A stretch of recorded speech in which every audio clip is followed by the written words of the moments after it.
Hello, everyone. Welcome back to Kirby and the Forgotten Land. Do you want to And know? the three friends online. Sure. I don't know what that joke is referring to, but sure. You had three friends online pop up when. Oh, okay, yeah. Yeah. That often happens when you like come out of like the home screen, which is what I was doing when I started a new recording session. It'll be like, oh man, do you know that all these other people are also playing single player games and you can't join them? Yeah, that's neat. You know what my favorite thing about that is that every console does it, no matter the context, and I have no fucking idea why or what the appeal is. I mean, I guess the idea is if you're primarily a multiplayer gamer and you see, John is playing Final Fantasy 14, you can be like, I want to play Final Fantasy 14 with John and like get on with them. John would be playing it on his I PC, guess. so that's not really an that's- example, but it's not really a Nintendo example, but like if you saw that your friend Jim was playing Mario Kart, you could switch over to Mario Kart and play with Jim. Although I see, I guess, but like at the same time, that makes more sense for like consoles with voice chat, though. Like, you know what Nintendo. you know what it makes more sense for? An actual social media platform like Discord that everyone has. Oh, you mean like Miiverse? Oh man, Nintendo's best social media platform. You know what? I'll give them slack for Miiverse since it was fairly early on. Like everyone it was like trying 2013. Twitter and crap had been around for 5 years. Well, Twitter and crap don't have voice chat, but like Discord hadn't quite taken off at that point. We didn't really know what the new norm for social media gaming was going to be. The 360 and the PS3 had their little shots at experimenting with social media stuff, and Anyone remember PlayStation Home? Yeah, What? I remember PlayStation Home. It was this app that was just sort of this space that you could go into as a virtual avatar and just, faff around. And that kind of, and it's not as stupid an idea as it sounds like. It just didn't really fit the gaming context at all, because you know what you can't do while you're sitting around in a virtual space? Boot up another game. But PlayStation Home is it's fairly standard. If you've ever gone online and seen the little virtual spaces where you create an avatar and walk around and chat with people, it's just those kind of things. They're all over the place. They're on PC. So You see, all of this just seems like Neopets with extra steps to me. kind of Coming from as a child of the early 2000s. The idea with PlayStation Home was that by getting certain achievements in different games, you would unlock things in PlayStation Home, cosmetic things, decorations for your room, costumes, hairstyles, that kind of thing. It was like trying to take the Xbox Live Avatar system to the next logical step, but there just wasn't really enough of an adoption rate for that. You know what else the PlayStation 3 used to have, though? Perplexingly enough, Minimum wage jobs? no, but I was gonna say the PlayStation 3 also used to have folding at home. For some reason, because that's what you want to use your gaming console for. Do you know what folding at home is? Do either of you know what that is? I thought you were talking about like a game called Folding, but like we have No. Folding at home. No. yeah. This is something. This isn't even a game. This is something else. Do either of you know what it is? Were you around? I have no idea. Okay, so this was only really available in the very early days of the PlayStation 3, but folding at home is basically this thing you can run on your PC that does protein folding for like some university off in the distance. Basically, it's distributed computing. You're contributing your computer and your internet connection to science. So you could do that on your PlayStation 3 for some reason, and I don't know why, but it was there. It was a thing that the system had on it for a time. I mean, I know there was a university that made a supercomputer by just Jimmy rigging a bunch of PlayStation 3s together because of the computing processing it had. I remember that was like a Fox News story too at one point where they got all huffy because, did you know that you could send game consoles to terrorists, and they could use supercomputers for terrorism. Yeah, it was. Yeah. Yeah, Fox News is always a treasure, I'm gonna say.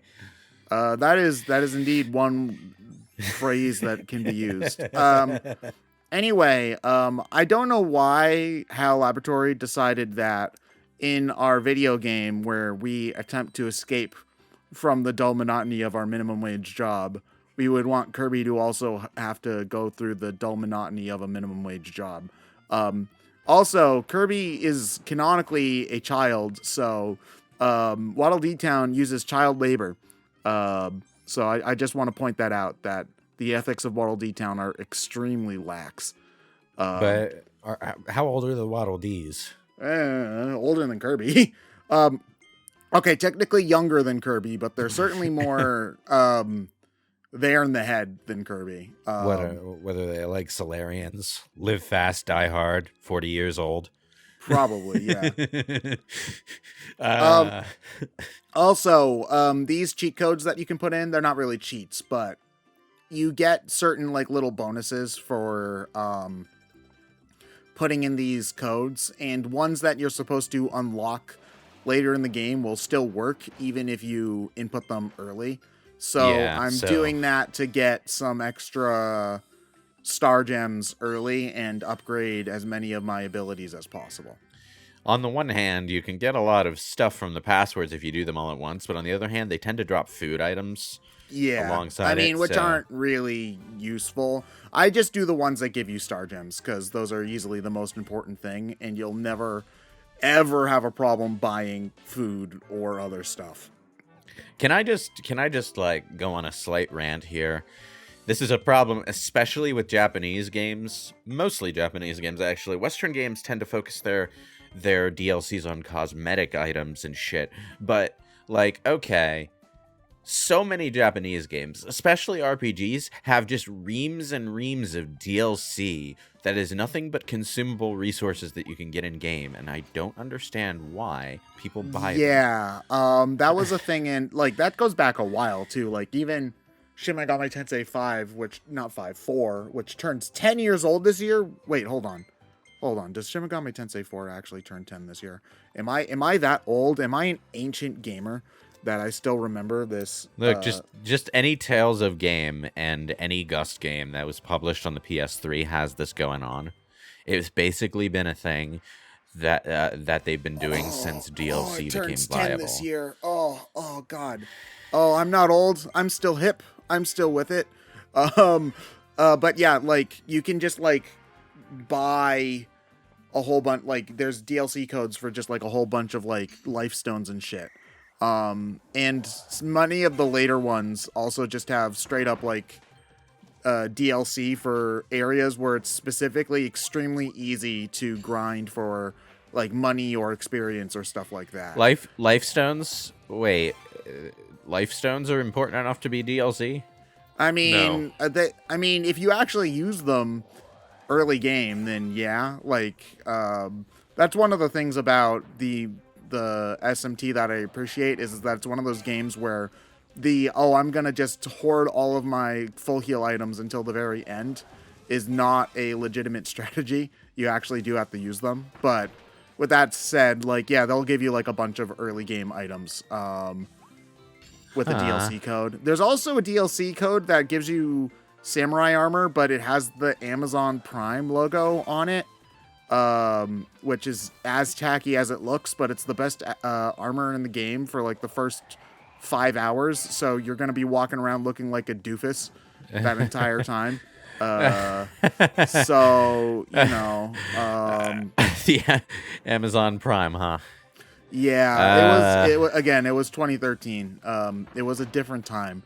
God, man, hold on. I'm gonna go and ease my old aching bones into a hot bath so that I won't break yourself. my back. Man. I remember when I was with it, and then they changed what it is. Now what it is strange and confusing to me. It'll happen to you. So this particular puzzle area is a pain in the ass. Yeah, it's one of those things where you just have to memorize the steps. Like, if you want to get the good time, I should say. Like, you have enough time to figure it out normally and just get the gem if you want. Yeah, but like the actual process of moving the stairs around so that they're all in the correct position is such a time-consuming piece of shit. Yeah, also because there's like the added wrinkle of Kirby will spit it out, so it doesn't always go where you want it to go unless if you're the stairs are facing the right way as well. Like, it has to be all the way up against the tallest stair has to be all the way against the wall, otherwise it'll push back the other way, which you generally don't want it to do. I like most of the little rooms for this, but this is like the one that I never look forward to do. It's this room. I can never remember what the hell you're supposed to do in this room particularly. Yep. You had the right idea, just needed to be faster. Yeah, but I think like the time limit's like 1:30. I mean, that's just for extra star coins, so whatever. It is, but also I'm stubborn, so I just want to make sure that I get it. I don't think I even do. I think I do give up for this, because I know for a fact that I didn't get all of the perfect times for this playthrough. I don't remember if I've said it before. This is an all Waddle-Dee playthrough. I thought about doing like the extra world at the end, but ultimately it is just the same stages again. So it's just not that exciting, and I didn't want to add 4 parts to this playthrough for no reason. So yeah. Well, at least the stairway puzzle is done, and we don't have to look at it anymore. That would Yeah. If I were a more clever person, I could come up with a Led Zeppelin joke. But I'm not, so. Well, it's still one step ahead of me. I wouldn't even. I don't even. Oh, God damn it! Are you kidding me? Missed it by 0.36. Oh my God, this game sucks. Never play it again. I don't even know enough about Led Zeppelin to think that there would be a joke to be made. There. Stairway to Heaven. Oh, okay. You see, Yeah. I don't care about old music, so I don't know who sang which songs. You see, you're talking about being old. They play the oldies station at work from time to time.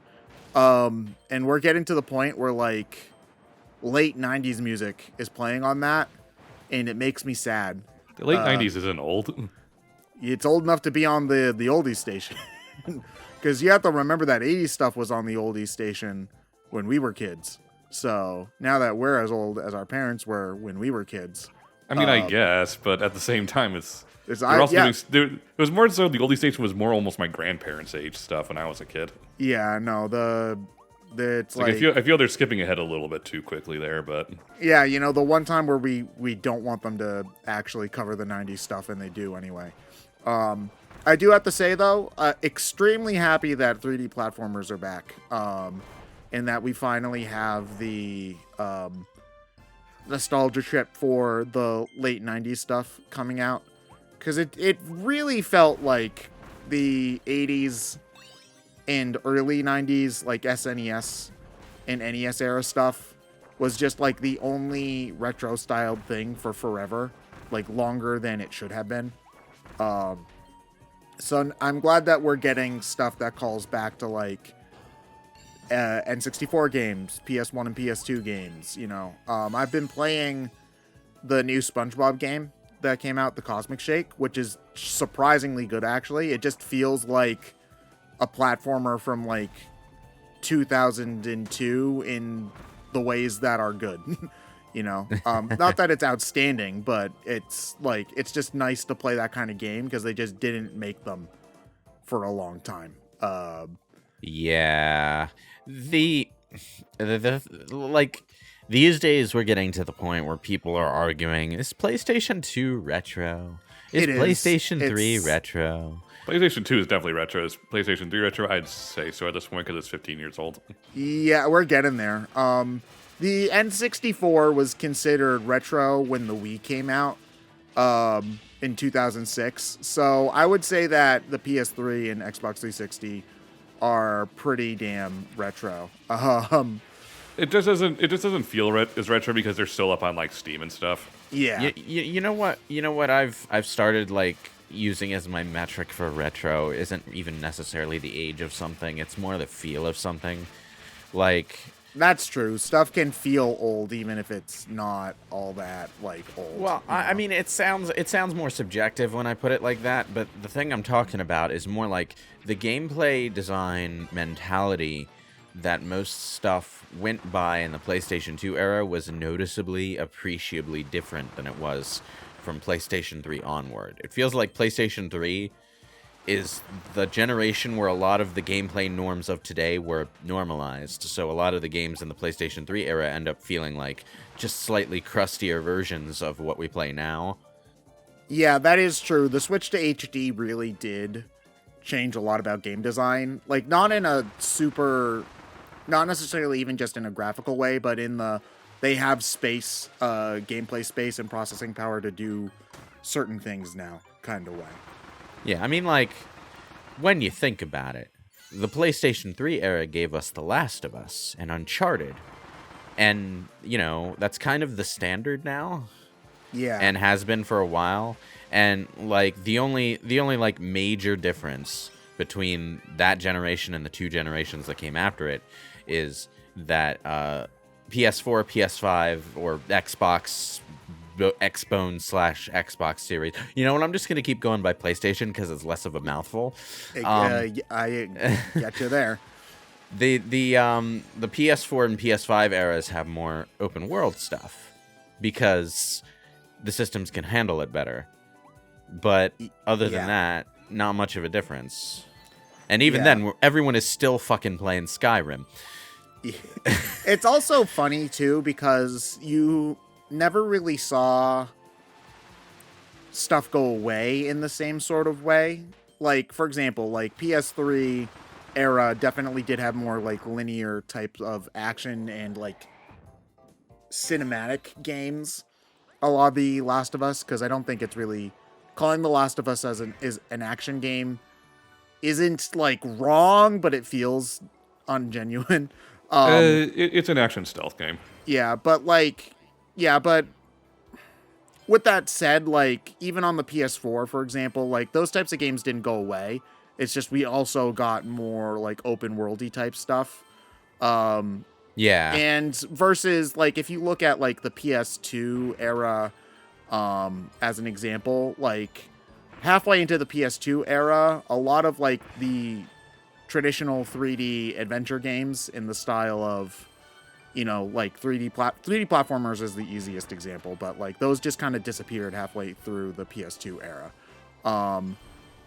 Versus like even stuff like 2D platformers, those never really left because they were still being made on. Well, they did for a handhelds. while. They did for a. Oh, okay. I guess you want to say handhelds, then sure, but like, I mean, I count handhelds because as I was a primarily handheld gamer for a long time, like stuff like traditional RPGs, like JRPGs and 2D platformers never really left. Like, they weren't treated with the same sort of, I guess, grandness, but it was weird to me even back then that people thought New Super Mario Bros. Wii was a big deal just because it was on a console, because it's the same goddamn game that was on the DS. You know, so like that's why it's so nice to see 3D platformers coming back now, because those legitimately did disappear for a long time. And it felt like parts of the gaming landscape were missing. And you know, that's kind of the weird thing about the PS4 generation is that like the big paradigm shift in the middle wasn't stuff going away or the focus of the genre oversaturation shifting. It was like stuff from previous generations coming back into prominence because because I guess people remembered that it was fun to have first-person shooters that had really fleshed out and explorative campaigns instead of just, you know, cutscene hallways. Yeah, like Doom 2016 is basically just them making a modern version of a classic thing has been a very common thread throughout a lot of gaming in the past 5 or so years. Doom 2016 is 7 years old. God, stop. No. The ever marching string of time will never let its grubby hands off of me, and I'm very sad. You're starting to sound like the opening to Persona 3, dude. I know. Yeah, I'm very, very sad. Also, to talk about the game for half a second, I'm generally not a huge fan of the Waddle-Dee missions where it's just like, oh, if you decided to pick the wrong ability for the boss fight, you have to do it again, which sucks. Again, like, not that it's a huge deal. The levels are done in 3 minutes if you aren't exploring, so it's not a huge deal to have to play the level again, but I don't know. I wish that these weren't main missions just so that you could play the level however the hell you want, because picking the power-up you want is just kind of a big Kirby thing in general. So, yeah. Yeah, and that one was kind of just, like, really boring to actually do. Yeah, because, like, that's part of why I picked Cutter, because Cutter's a more fun boss fight ability than Isis. So, yeah. Yeah. I also like the wind power, though. Oh, dude, this is, like, the best tornado has ever been. I guess we'll talk about it more next part because it looks like I still have it there. But it's gone from being, like, fun but extremely unwieldy in 2D to being, like, one of the most fun power-ups in the game in 3D. It's awesome. Oh, yeah.